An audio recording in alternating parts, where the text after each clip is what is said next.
CM Chandrababu Naidu Polavaram ప్రాజెక్టును పరిశీలించేందుకు వచ్చిన నేపథ్యంలో పోలవరం గ్రామంలో స్వల్ప ఉధృత పరిస్థితి నెలకొంది. రంపచోడవరాన్ని కొత్త జిల్లాగా ఏర్పాటు చేసి అందులో పోలవరాన్ని చేర్చకుండా వదిలివేయడంపైన పోలవరం ప్రజలు తీవ్ర అసంతృప్తి వ్యక్తం చేశారు.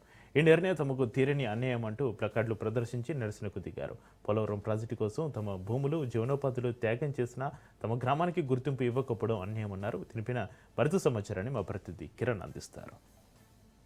నెల్లూరు జిల్లా పోలవరం నియోజకవర్గంలో ముఖ్యమంత్రి నారా చంద్రబాబు నాయుడు పర్యటనలో భాగంగా ఇక్కడ ఉన్నటువంటి పోలవరం నియోజకవర్గం ప్రజలు ఇక్కడ ఆందోళన కార్యక్రమం చేపట్టారు. నేతలు ముఖ్యమంత్రి నారా చంద్రబాబు నాయుడు కలవడానికి ఎవరైతే వస్తున్నారో నేతలు వాళ్ళని అడ్డగించి ఎవరైతే సమాచార శాఖ మంత్రి ఎవరైతే ఉన్నారో గొలుసు పాదయాత్రను కూడా అడ్డగించి వాళ్ళ పోలవరం జిల్లాని కేంద్రంగా చేసుకుని ప్రత్యేక జిల్లాగా ప్రకటించాలని చెప్పి ఇక్కడ ఆందోళన కార్యక్రమం చేపట్టారు. ఈ వాళ్ళని అడిగి మనం తెలుసుకుందాం. ఎందుకని మీరు ఈ కార్యక్రమం చేస్తున్నారు?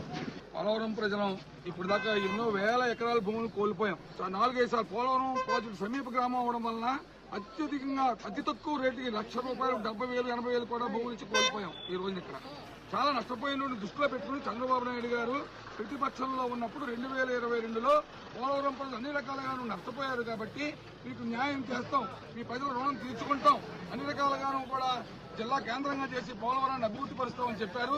దాన్ని చేయమని చెప్పి మేము సవినయంగా కోరుతా ఉన్నాం. ఇంకొక రెండో డిమాండ్ ఏంటంటే జిల్లా కేంద్రంగా చేయడంతో పాటు ఒక జిల్లాలు ఏర్పాటు చేయడానికి సబ్ కమిటీ ఎలా వేశారో అలా ప్రత్యేకించి పోలవరం మీద దృష్టిని పెట్టి ఒక మంత్రుల స్థాయిలో ఒక కమిటీని ఏర్పాటు చేసి పోలవరంలో రౌండ్ టేబుల్ సమావేశాన్ని పెట్టి ప్రజలకు ఏం కావాలి, రైతులు ఏ రకంగా నష్టపోతున్నారు, కూలీలు ఏ రకంగా నష్టపోతున్నారు, చేతి కార్మికులు ఏ రకంగా నష్టపోతున్నారు, వ్యాపారులు ఏ రకంగా నష్టపోతున్నారు లోతుగా అధ్యయనం చేసి దీని మీద పోలవరం ప్రజలకి మీ తగిన న్యాయం చేయాల్సిందిగా మీకు కోరుతా ఉన్నాం.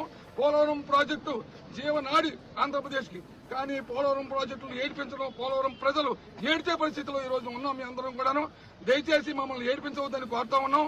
మీరు కనుక సహకరించి ఆజన్మాంతం మీరు రుణం తీర్చుకుంటాం, మీ పేరు ఉంచుకుంటాం.